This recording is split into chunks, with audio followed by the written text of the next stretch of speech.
할렐루야! 저는 오늘 여러분과 함께 읽은 마태복음 21장 22절 말씀을 가지고 믿고 구하는 것 이와 같은 제목으로 말씀의 은혜를 나누기 원합니다. 함께 오늘 말씀의 제목을 고백하겠습니다. 믿고 구하는 것. 사람은 저마다 바라는 삶이 있고 살아가기 원하는 그런 세상이 있습니다. 제가 오늘 여러분에게 두 가지 세상을 소개해 드리려고 하는데요, 잘 들어보시고 좋은 선택을 한번 해보시기 바랍니다. 첫 번째로 제가 소개할 세상은 믿음으로 가득 찬 세상입니다. 이 세상은 사람들과 사람들이 서로 연결되어지고 늘 새로운 관계 속에서 기쁨 충만한 삶을 살아가는 세상입니다. 두 번째로 제가 소개해 드리는 세상은 불신과 의심으로 가득 찬 세상입니다. 이 세상은 사람들과의 관계가 뚝뚝 끊어지는 세상입니다. 그래서 사람들이 웃음을 잃고 관계가 단절되어 혼자 외롭게 살아가는 세상입니다. 자, 어떤 세상을 살아가길 원하고 바라십니까? 아무도 대답하지 않으실 줄 알았어요. 그러다 우리 다 마음속으로 답을 했죠. 저를 포함해 모든 성도님들이 예외 없이 믿음으로 가득 찬 세상을 살기를 바라고 원하셨을 것입니다. 왜냐하면 우리가 알고 있듯이 믿음의 세상은 우리의 삶을 플러스 되게 하지만 불신과 의심의 삶은 우리의 삶을 마이너스로 낮추기 때문에 그런 것입니다. 우리가 이런 세상을 살기를 바라고 소망하는 것은 매우 중요합니다. 그러나 우리가 살아가는 이 현실 세상은 어떻습니까? 믿음은 썰물처럼 밀려나가고 여러분, 불신과 의심이 밀물처럼 밀려 들어오는 세상을 우리는 살아가는 것입니다. 그로 인해 관계가 단절되어 외로움을 겪는 사람들이 급격하게 늘어나고 있다는 것을 우리는 여러 사회 지표들을 통해 확인해 볼 수가 있는 거예요. 요즘 반려동물 키우시는 분들이 굉장히 많아지셨습니다. 다양한 이유로 반려동물들을 키우시겠지만 그중 많은 분들이 왜 반려동물 키우십니까? 라고 물어보는 질문에 외로움을 달래기 위해서라고 대답하셨다는 이야기를 듣습니다. 외로움을 달래기 위해서. 여러분, 외로움을 달랜다고 해서 외로움이 해결되는 것은 아니죠. 우리가 왜 이렇게 외로움을 겪고 살아가는 것일까요? 사람이 없어서요? 아닙니다. 같은 공간에 사람이 많이 있어도 우리가 외로울 때가 있는 것입니다. 왜냐하면 사람들이 느끼는 이 외로움이라는 것은 의심과 불신에서 비롯된 마음의 외로움이기 때문에 그런 것입니다. 강아지를 키우는 한 젊은 부부가 있었습니다. 사랑해서 결혼을 하고 연애할 때는 그렇게 대화도 많이 했는데 이제 맞벌이를 하다 보니까 또 남편과 아내가 근무 시간이 달라요. 그래서 남편과 아내가 하루 동안 집에서 마주치고 이야기할 수 있는 시간이 매우 적었습니다. 그런데 일을 하고 들어오면은 파김치가 됩니다. 힘들어요. 지치는 거예요. 그러다 보니까 서로 대화할 시간이 줄어들고 대신 누구랑? 강아지랑 시간을 더 오래 보내게 되니까 강아지한테 속사정을 다 얘기를 하는 거예요. 그래서 강아지한테 얘기를 하면은 뭐 그딴 소리를 하냐고 얘기하지 않고 강아지는 다 알아들어주고 다 이해해 주는 것 같은 거예요. 그 강아지한테 내 속사정을 이해해 주는데 점점 익숙해지기 시작합니다. 그렇게 시간이 지나던 어느 날 이제 남편이 곰곰이 생각을 해보니까 그래도 우리가 부부인데 어떻게 이렇게 대화를 안 하고 살 수 있느냐, 그 대화를 한번 해봐야 되겠다. 그래서 아내한테 대화를 거는데 이게 오래간만에 말을 하다 보니까 시동이 잘못 걸렸는지 말이 투박하게 나가고 또 그러다 결국 다투고 싸움으로 대화가 끝을 맺고 맙니다.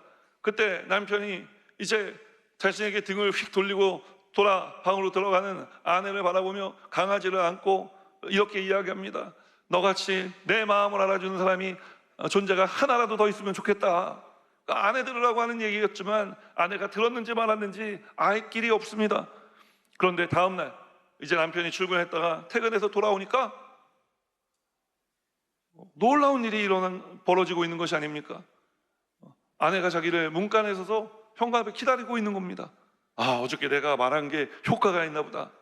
그러나 그 기대감은 곧 떠나가고 아내가 가슴팍에서 강아지를 하나 꺼내더니 자, 여기 한 마리 더 있어. 그리고 안겨주고 방으로 들어가 버렸다는 거예요. 이 남편은 외로움에 외로움이 더해진 삶을 살게 된 것입니다. 사랑하는 여러분, 우리는 불신과 의심으로 가득 찬 세상을 외롭게 살아갑니다. 이렇게 믿음이 흐릿해진 시대가 또 있었나 싶은 생각이 들 정도로 우리의 세상은 믿음이 사라져가고 있는 것입니다. 과연 우리는 다시 믿음을 회복하며 그 믿음을 누리며 믿음의 세상을 살아갈 수 있을까요? 서로 다시 연결되고 기쁨으로 믿으며 웃으며 그렇게 살아갈 수 있는 날이 다시 다가올 수 있을까요? 성경은 그럴 수 있다고 말씀합니다. 자, 어떻게 우리가 그러면 이 믿음을 회복한 또 우리가 이 회복된 믿음의 시대를 누리며 살아갈 수 있는지 말씀 속으로 이제 한 걸음 들어가 그 말씀의 은혜를 나누어 보기 원하는 것입니다. 첫 번째로 성경이 주는 메시지는 무엇이냐? 예수님을 의심하지 말라는 것입니다. 함께 고백하겠습니다. 예수님을 의심하지 마십시오. 함께 읽지 못했지만 마태복음 21장 23절 말씀을 우리가 함께 읽겠습니다. 예수께서 성전에 들어가 가르치실새 대제사장들과 백성의 장로들이 나와 이르되 내가 무슨 권위로 이런 일을 하느냐? 또 누가 이 권위를 주었느냐? 오늘 우리는 성경에서 우리가 겪고 있는 것과 비슷한 사람들과 마주치게 됩니다. 불신과 의심으로 가득 찬 이 사람들은 바로 대제사장들과 백성들의 장로들이었습니다. 그들은 예수님께서 자신들의 권위를 침범해 들어왔다고 생각했습니다. 예수님께서 선을 넘었다고 생각한 거예요. 그렇게 대제사장들과 장로들에게 예수님은 적으로 간주되었습니다. 적을 믿고 신뢰할 사람이 세상 천지에 어디 있습니까? 없는 것입니다. 그래서 예수님은 그들에게 불신과 의심의 대상이었습니다. 불신하고 의심하니 예수님께서 하시는 말씀이 곧이곧대로 제대로 들릴 리가 만무합니다. 그래서 그들은 늘 예수님이 하시는 말씀을 꼬아듣고 예수님 말씀하신 다음에 늘 시비거리를 찾고 논쟁하려고 했었던 것입니다. 예수님 하시는 말씀을 인정할 수가 없었던 것입니다. 사랑하는 여러분, 우리도 오늘 대제사장들과 장로들처럼 예수님께서 넘어오지 말았으면 하는 마음으로 쳐놓은 경계선이 있지 않습니까? 아무리 예수님이라 할지라도 이 선을 넘어오시면 제가 가만히 있지 않겠습니다. 그럼 우리가 예수님이 넘어오실까 그렇게 노심초사하며 만들어 놓고 그어놓은 경계선 안쪽에는 무엇이 있을까요? 선 안에는 내 권위와 자존심이 있을 수 있습니다. 내 약함과 동시에 내 추함이 들어있을 수도 있습니다. 그 선 안에는 내 물질이 있을 수도 있고 내 자녀들이 들어와 있을 수도 있는 것입니다. 아무리 주님이시라 할지라도 이 경계선을 침범해 들어오는 것은 용납할 수 없습니다. 이것에 손대는 것을 제가 허락할 수 없습니다. 주님께 내 이 연약함과 추함을 보여드리고 싶지 않습니다. 그러니 제발 이 선은 넘지 말아 주십시오. 오늘 저와 여러분의 신앙생활에 주님과 우리와의 관계에 이런 선이 존재하고 있지는 않습니까? 그럼 예수님께서는 우리가 그렇게 죽기 살기로 애써 그어놓은 선이니 이 선 안으로 우리를 존중해서 들어오지 않으실까요? 그렇지 않습니다. 예수님께서는 저와 여러분이 어떤 선을 그어 놓았든지 그 선 안으로 들어오실 수 있고 그 선을 넘어 들어오시는 주님이신 것입니다. 대제사장들과 장로들은 자신들이 가지고 누리고 있었던 이 권위의 선을 넘지 말라고 예수님에게 계속해서 경고했습니다. 그러나 예수님께서는 거침없이 그들의 경고를 무시하며 그 선을 넘어버리신 것입니다. 그로 인해 그들은 분노했습니다. 어떻게 그 사실을 알 수 있습니까? 우리가 좀 전에 읽은 23절의 말씀에 보면 대제사장들과 백성들의 장로들이 예수님을 향해 당신이 도대체 누구의 권위로 이런 일을 행하는가? 당신이 뭔데 이 선을 함부로 넘어오느냐? 분노한 것입니다. 우리라고 다르겠습니까? 그런데 왜 예수님께서는 아무도 반기지 않는 이 선을 굳이 넘어 들어오시며 우리의 마음을, 우리의 인생을 불편하게 하시고 우리를 분노하게 하시는 것일까요? 좀 그냥 내버려 두실 수는 없으신 것일까요? 적당히 서로 좋은 관계에서 멀리서 보며 살아가면 아름다울 수 있지 않겠습니까? 그런데 여러분, 예수님이 우리를 모르십니까? 나보다 나를 더 잘 아시는 분이 주님이시고 내 머리털 그 숫자까지 세고 계신 분이 우리 주님이신 것입니다. 그렇다면 우리가 한번 생각해 봐야 하지 않겠습니까? 다 아시는데 왜 굳이 이 선을 넘어 들어오시느냐 하는 것이죠. 왜냐하면 예수님께서 내가 그어놓은 선을 넘어 들어오시는 것 때문에 내 안에 불편함이 생겨나고 분노가 일어난다는 것을 깨닫게 하기 위해서 주님께서 선을 넘어 들어오시는 것입니다.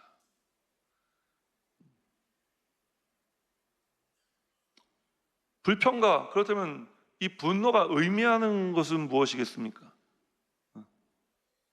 여러분, 불신과 의심인 것입니다. 우리 안에 여전히 주님을 향한 불신과 의심이 자리 잡고 있다는 것을 예수님께서 깨닫게 하기 위해 그 선을 넘어 우리에게 들어오시는 거예요. 예수님께서 선을 넘어 들어오시는 이유는 비단 우리에게 이런 것들이 있다는 것을 깨닫게 하기 위해서뿐만이 아니라 이런 불신과 의심의 문제를 해결해 주시기 위해서 들어오시는 줄 믿습니다. 우리를 온전한 믿음의 사람 되어 살아가게 하기 위해 예수님께서는 우리가 그어놓은 그 선을 가차없이 밟고 넘어 들어오신다는 것입니다. 사랑하는 여러분, 지금 예수님께서 여러분이 그어놓은 불신과 의심의 선을 넘어서고 계십니다. 이것만은 안 됩니다 라고 외치며 스스로 그렇게 지키고 싶어 하던 것들을 향해, 그리고 숨기고 싶어 하는 것들을 향해 돌진해 들어오시는 것입니다. 이 주님을 여러분 거부하지 마십시오. 마다하지 마십시오. 불평이 일어나고 분노가 일어나더라도 여러분 이 주님을 맞이하시기를 주님의 이름으로 축원합니다. 그래서 마음껏 불평해 하십시오. 마음껏 분노하십시오. 우리 힘이 다할 때까지 여러분 우리는 불평을 하고 분노해야 합니다. 그래야 내 힘이 다 빠져야, 그때가 되어서야 내 잘못을 깨닫고 주님이 내 안에 들어오신 이유를 우리가 알게 되며 우리가 주님 앞에 엎드려 온전한 믿음의 삶을 주님께 드려 살아갈 수 있게 되어지는 것입니다. 사랑하는 여러분, 지금 예수님께서 우리로 하여금 온전한 믿음의 삶을 살게 하기 위해 우리의 삶 속으로 들어오고 계심을 믿으시기를 주님의 이름으로 축원합니다. 오늘 이 주님을 꼭 만나게 되시기를 주님의 이름으로 축원합니다. 그래서 불신을 또 의심을 씻어내시고 다시 믿음을 회복해 믿음을 누리는 삶을 살아가는 우리 여의도 순복음문답교회 성도님들 되시기를 주님의 이름으로 축원합니다. 말씀 속으로 한 걸음 더 들어가 우리는 또 어떻게 해야 믿음이 회복된 세상을 맞이하고 누리며 살아갈 수 있겠습니까? 성경이 주는 두 번째 메시지는 예수님을 믿어야 한다는 것입니다. 우리 함께 고백합니다. 예수님을 믿으십시오. 예수님에 대한 의심이 떠나가면 그 다음에 우리에게 이제 예수님 말씀하시는 것은 나를 믿으라는 것입니다. 22절 말씀 함께 읽겠습니다. 너희가 기도할 때 무엇이든지 믿고 구하는 것은 다 받으리라 하시니라. 우리는 지난주에 이어서 여전히 잎사귀만 무성한 이 무화과 나무 곁, 그래서 예수님 이 나무 저주하셨죠. 저주하셔서 말라 죽은 이 나무 곁을 계속 지나가고 있는 중입니다. 지난주에는 우리가 마가의 손을 잡고 이 나무 곁을 지나갔다면 이번 주에는 우리가 마태의 손을 잡고 이 나무 곁을 다시 한번 지나가며 예수님 말씀을 듣는 것입니다. 예수님께서 이 나무를 겉은 멀쩡해 보이지만 열매 없는 삶을 살아가고 있던 이스라엘 백성들과 비유하셨습니다. 이스라엘 백성들이 왜 열매 맺지 못하는 신앙생활을 하고 있었습니까? 믿음이 없었기 때문이라 예수님은 말씀하신 것입니다. 동일한 사건을 기록한 마가는 마가복음 11장 23절에서 이와 같이 예수님 말씀을 전하는데 우리 함께 읽겠습니다. 내가 진실로 너희에게 이르노니 누구든지 이 산더러 들려 바다에 던져지라 하며 그 말하는 것이 이루어질 줄 믿고 마음에 의심하지 아니하면 그대로 되리라. 똑같은 내용을 마태복음 21장 21절은 또 이렇게 전하는데 이 말씀도 함께 읽어볼까요? 예수께서 대답하여 이르시되 내가 진실로 너희에게 이르노니 만일 너희가 믿음이 있고 의심하지 아니하면 이 무화과 나무에게 된 이런 일만 할 뿐 아니라 이 산더러 들려 바다에 던져지라 하여도 될 것이요. 사랑하는 여러분, 예수님께서 말씀하시는 믿음은 그렇습니다. 불신과 의심을 떨쳐낸 온전한 믿음인 것입니다. 그런데 우리가 이 말씀 산더러 들려 바다에 던져지라 하여도 그대로 되리라는 이 말씀이 우리가 좀 전에 읽은 마가복음 11장 23절, 마태복음 21장 21절 여러분 다 똑같은 말씀입니다. 이 말씀 이전에 먼저 예수님께서 말씀하신 적이 있다는 사실을 알고 계십니까? 마태복음 17장 23절에 예수님께서 이 말씀을 하셨는데, 마태복음 17장은 어떤 내용을 담고 있느냐? 첫 번째는 변화산 사건의 내용을 담고 있습니다. 예수님께서 베드로와 야고보와 그의 형제 요한을 데리고 산에 올라가셨습니다. 산에 올라가셔서 이제 영광의 형체로 바뀌셔서 이 제자들에게 자신이 누구이신지를 알려주셨는데, 그동안 산 밑에 남아있던 제자들이 있잖아요. 이 제자들이 남아있었다고요. 남아서 예수님 가시고 난 다음에 쉬고 있는데, 한 심각한 간질병에 걸린 아들을 둔 아버지가 이 산 밑에 쉬고 있던 제자들을 찾아옵니다. 선생님들이 예수님 제자 맞습니까? 예, 그런데 왜 그러십니까? 제 아들이 심각한 간질병에 걸려서 불에도 넘어지고 물에도 넘어집니다. 지금 제 아들이 굉장히 위태한 상황 가운데 와서 지금 고쳐주십시오. 기도해서 귀신도 쫓아내주시고 병이 낫게 해주십시오. 제자들은 그때까지만 하더라도 예수님 따라다니면서 예수님께서 고치시는 것을 보며 자신들 다 할 수 있을 거라고 생각했거든요. 그래서 자신만만하게 이 아버지를 따라갔습니다. 어디 있습니까? 따라가서 힘이 다하도록 기도했는데도 이 아들이 낫질 않는 거예요. 제자들은 낙심했습니다. 왜 안 되는지 모르겠어요. 예수님 말씀하신 대로 그대로 흉내내고 따라했는데 왜 안 되는지 모르겠어요. 그래서 제자들이 낙심하고 있을 때 그때 예수님이 산에 올라가셨다 내려오십니다. 내려오시는 예수님을 알아보니 아버지가 또 예수님을 찾아가 제발 내 아들을 살려달라고 간청을 합니다. 그래서 예수님께서 이 아버지를 따라 즉각 그 집으로 들어가십니다. 그리고 귀신을 쫓아내고 기도해 주심으로 말미암아 그 간질에 걸렸던 저주받았던 이 아들이 다시 온전히 고침을 받고 다시 일상의 생활을 살아갈 수 있는 아들로 그 삶이 변화됐다는 이야기를 전하는 것입니다. 그때 이제 이 일이 다 끝난 다음에 예수님하고 제자들만 남았어요.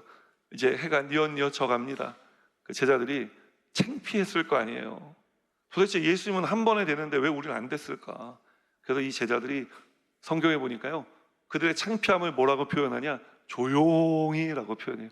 조용히 예수님께 와서 물어봅니다. 예수님, 우리들은 왜 안 된 거예요? 그러니까 예수님께서 제자들에게 말씀하신 그 말씀이 있는데, 우리 마태복음 17장 23절 좀 전에 말씀드렸던 이 말씀 함께 읽겠습니다.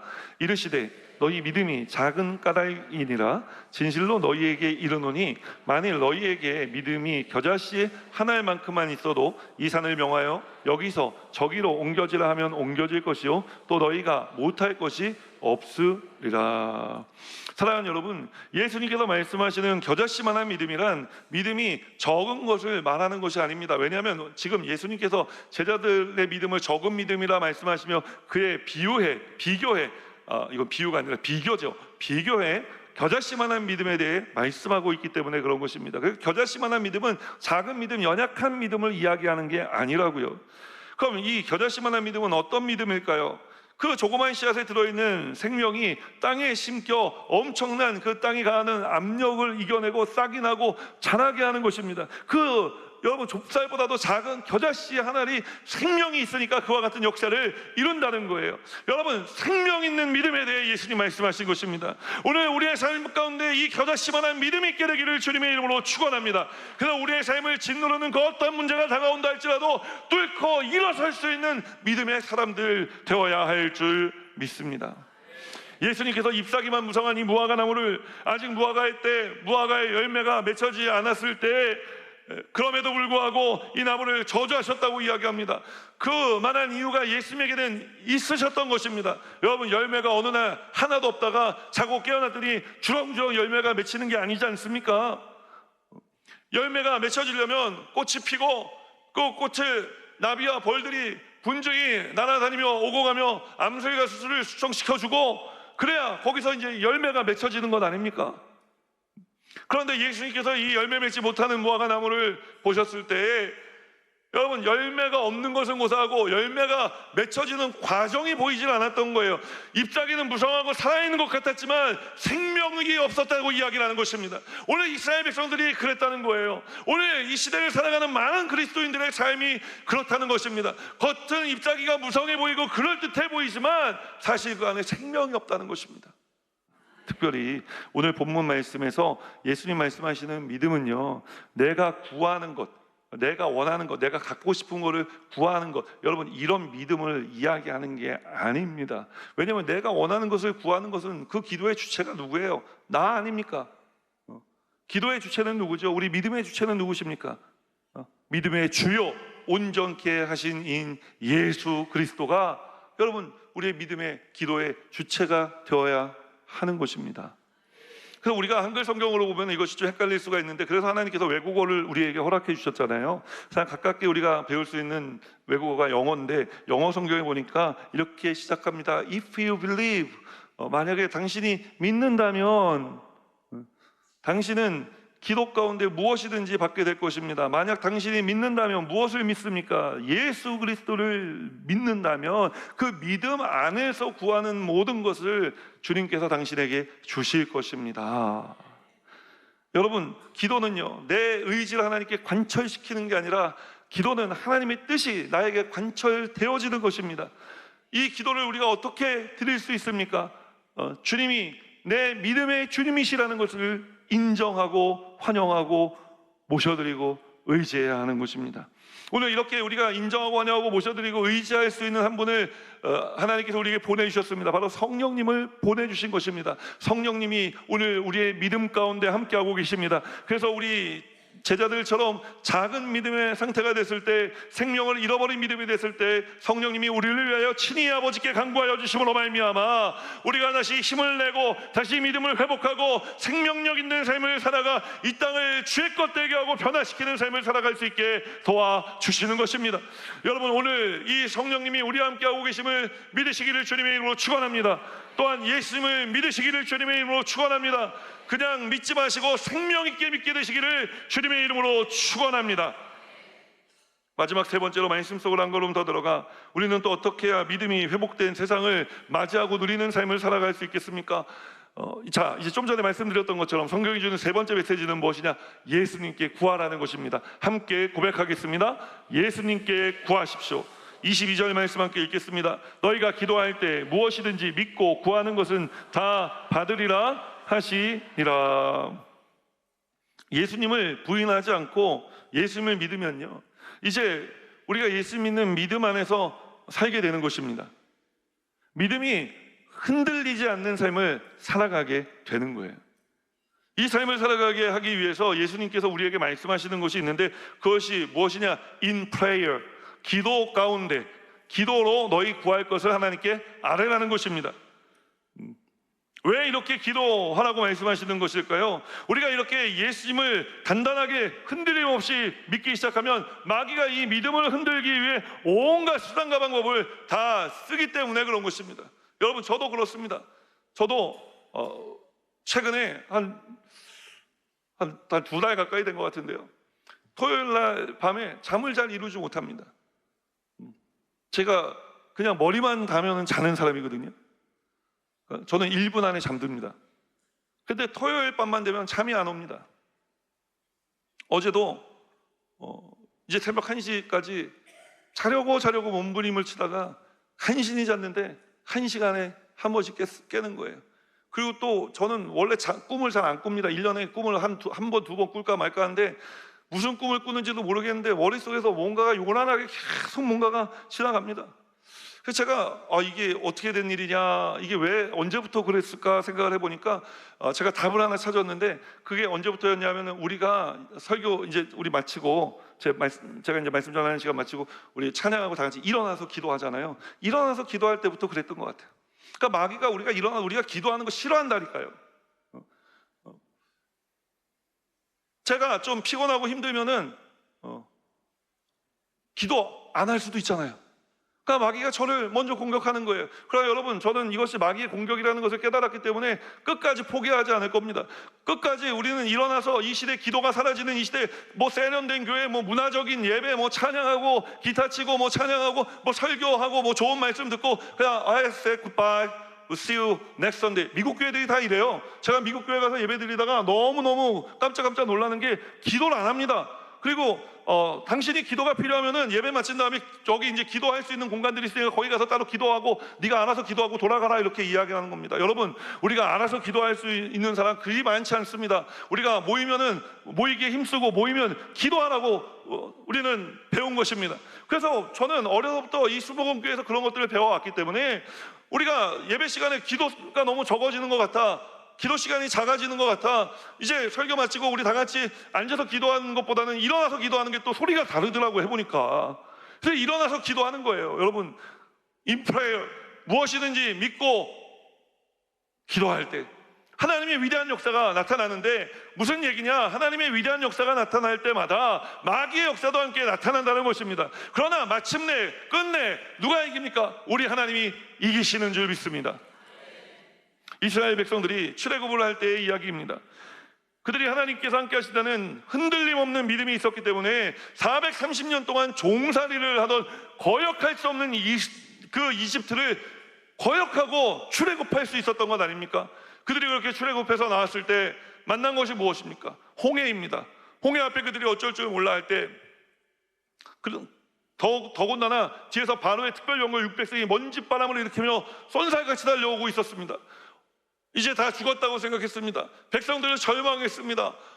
이제 우리가 이러려고 출애굽한 것은 아니었는데 후회가 막 급했습니다. 그런데 그때 그 온 민족 가운데 한 사람, 모세가 in prayer, 하나님 앞에 기도한 것입니다. 기도할 때 하나님께서 모세에게 말씀하셨습니다. 여러분, 하나님은 기도하는 사람을 통해 말씀을 주시는 줄 믿습니다. 그래서 모세를 통해 이제 그 지팡이를 홍해바다로 내리치게 하니까 홍해바다가 쩍 갈라져서 많은 땅 되게 하시며 모든 이스라엘 백성들이 안전하게 그 홍해를 건너 지나가고, 바로의 병사들은 다 홍해바다에 수장되어 버린 것입니다. 놀라운 하나님의 기적입니다. 그래서 이스라엘 백성들은 이제 그 광야길을 또 걸어가면서 소고치며 춤추며 하나님을 찬양했다고 이야기합니다. 그렇게 찬양하다 보니까 여러분 어때요? 목이 마르겠죠? 저 이렇게 몇 분만 설교를 해도 목이 마른데, 여러분 이스라엘 백성들은 얼마나 목이 말랐겠습니까? 그렇게 이스라엘 백성들이 이제 목이 말라서 도착한 곳이, 목이 마를 때 도착했던 곳이 어디냐면 마라예요. 마라에 도착해서 이제 보니까 물구덩이가 있거든요. 사람들이 달려 들어가서 거기서 물을 마셨는데 퇴 하고 뱉어버리는 게 아닙니까? 먹어보니 이 물은 마실 수 있는 물이 아니라 쓴물이었습니다. 백성들은 그때 하나님을 원망하고 모세를 원망했다고 이야기합니다. 여러분, 온 백성들이 모세를 원망하고 하나님을 원망할 때 한 사람, 모세는 in prayer, 하나님 앞에 기도하기 시작한 것입니다. 기도할 때 하나님께서 많은 나뭇가지를 하나 들어 그 쓴물에 갖다 던지라고 이야기했습니다. 던지고 이제 하나님 맛을 보라 하시니 그 쓴물이 단물이 된 것을 모세가 알 수 있었던 것입니다. 사랑하는 여러분, 기도하는 사람이 하나님 말씀을 듣고 기도하는 사람이 가장 먼저 하나님 응답을 받는 줄 믿으시기를 주님의 이름으로 축원합니다. 그렇게 온 백성이 단물로 변한 이 마나의 물을 마시고 이제 갈증을 해결한 것입니다. 하나님께서 모세에게 던져 넣으라 말씀하신 나뭇가지는 무엇을 상징하느냐? 예수 그리스도 십자가를 상징하는 것입니다. 사랑하는 여러분, 마귀는 믿음으로 살아가는 우리 인생에 쉼없이 쓴물을 갖다 들이붓습니다. 불신과 의심의 쓴물을 붓고 미움과 시기와 질투와 다툼과 낙심과 절망의 쓴물을 들어 붓는 것입니다. 마귀가 이렇게 하는 목적은 하나뿐입니다. 우리의 믿음을 흔들기 위해서 그렇게 하는 것입니다. 그때 십자가에 달리신 예수님을 바라보고 예수님의 이름을 부르며 in prayer, 기도하시기를 주님의 이름으로 축원합니다. 그러면 예수님께서 십자가를 바라보고 기도할 때 우리의 인생에 마귀가 어떠한 쓴물을 쏟아붓더라도 십자가를 품고 있으니, 십자가를 바라보니, 십자가에 달리신 예수님을 의지하니 우리의 인생을 단물 같은 인생 되게 하여 주실 줄 믿습니다. 사랑하는 여러분, 우리의 삶은 기도의 삶이 되어야 할 줄 믿습니다.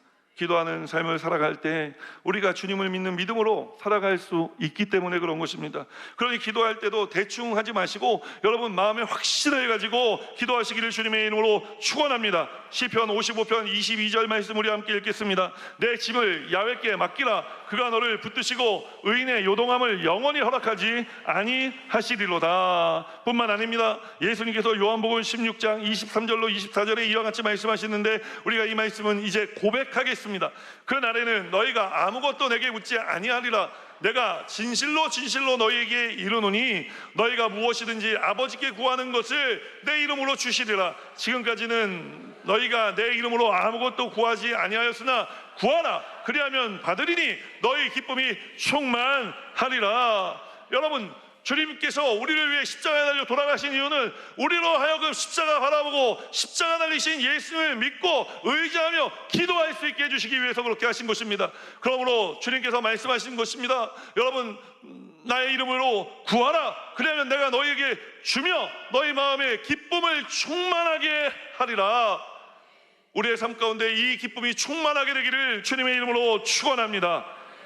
우리가 이제 한 구절 더 읽는데요, 히브리서 11장 6절 말씀인데 우리가 이 말씀은 큰 목소리로 함께 선포하겠습니다.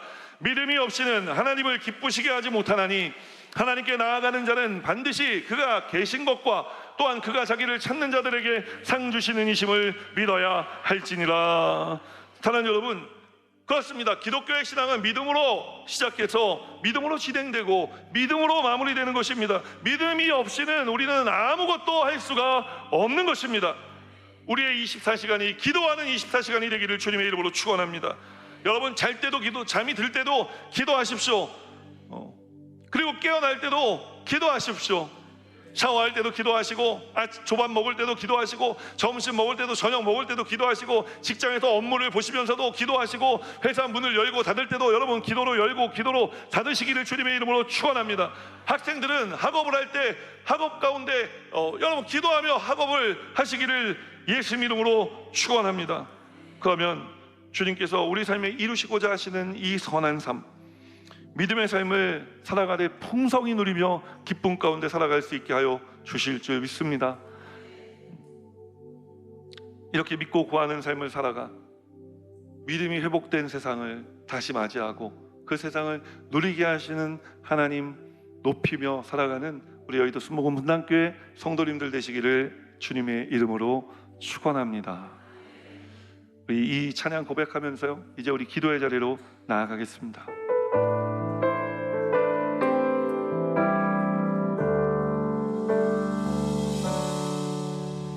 주님, 제 마음이 너무 둔해서 주님을 볼 수 없습니다. 이 땅에 속하여 이 땅만 보다가 주님 손을 놓쳤습니다. 나는 나그네로 왔는데 왜 주저앉게 되었나. 나는 정직인데 언제부터 내 삶의 주인이 되어버렸나.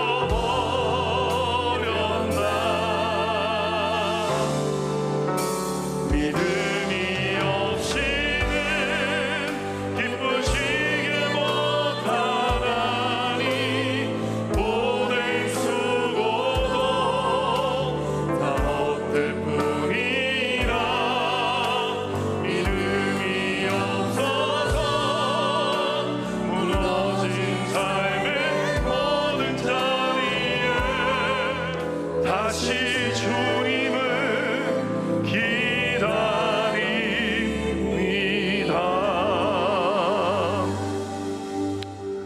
오늘 말씀대로 기도한 대로 살기 원하시는 분들은 그 자리에 앉으시며 제가 여러분 위해 기도해 드리기 원하는데 가슴에 손을 얹어주시기 바랍니다. 아프신 분은 아픈 곳에 믿음으로 손을 얹어주시고, 연여 기도할 때 자녀들을 위해 기도하기 원하시는 분들은 다 함께 머리에 손을 얹어주시기 바랍니다. 주님 보십시오. 오늘 우리가 믿음으로 살아가는, 온전한 믿음으로 살아가는 겨자씨와 같이 생명력 있는 믿음을 가지고 살아가는 사람 되기 원하여 기도했습니다. 주님, 우리의 이 기도를 들어주신 줄 믿습니다. 그래서 우리로부터 시작하신 이 축복의 가정이 형통의 가문으로 신앙의 명문가로 우뚝 서게 하여 주옵소서. 주님께 모든 것 내어 맡기며 예수 그리스도 이름으로 축복하고 기도합니다. 아멘. 다시 한번 기도할 때 고개 숙여 우리가 기도하겠습니다. 오늘 이 예배 가운데 주님이 찾으시는 분들이 계십니다. 어떤 분들을 찾으시냐? 오늘 우리 교회 처음 오신 분들을 찾고 계신 곳입니다. 인도하신 분의 도움을 받아서라도 여러분 그 자리에서 일어나십시오. 또 주님을 멀리 떠났다가 다시 돌아오기 원하시는 분들도 일어나십시오. 오늘 주님께서 여러분을 부르신 것은 예수 믿고 구원받은 삶을 살아가게 하기 위해서 부르신 것입니다. 그러므로 주저하지 마십시오. 염려하지 마십시오. 두려워하지 마십시오. 주님께서 선을 넘어 들어오시는 것은 우리의 인생의 문제를 해결해 주시기 위해서 그렇게 하시는 것입니다. 우리 동백에서, 신동탄에서, 또 구티비로, CBS에서 예배드리고 계신 성도님들도 그 자리 분들도 예수 믿기 원하시는 분들 그 자리에서 일어나시기 바랍니다. 일어나신 분들은 제 기도를 따라해 주시고 먼저 예수 믿고 구원받은 성도님들은 이 기도를 도와주시기 바랍니다. 하나님 아버지, 저는 죄인입니다. 어디에서 와서 왜 살며 어디로 가는지 알지 못하고 방황하며 살았습니다. 저의 죄를 위하여 십자가에서 죽으시고 부활하신 예수님을 제 구주로 모셔드립니다. 저는 하나님의 자녀가 되었습니다. 지금부터 영원토록 주님과 함께 살겠습니다. 예수님 이름으로 기도드립니다. 아멘.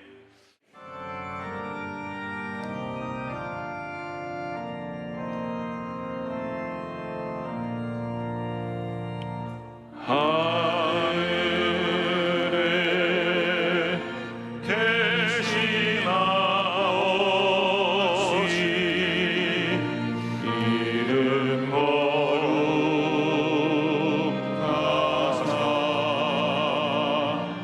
주님 나라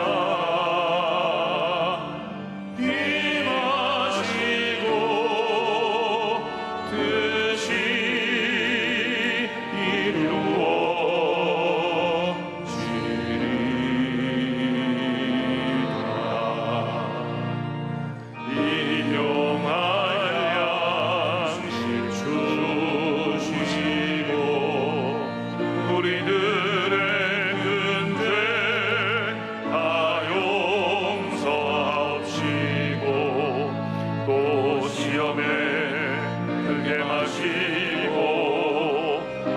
뜻이 구원하소서. 대개 주의 나라 주의 권세 주의 영광 영원히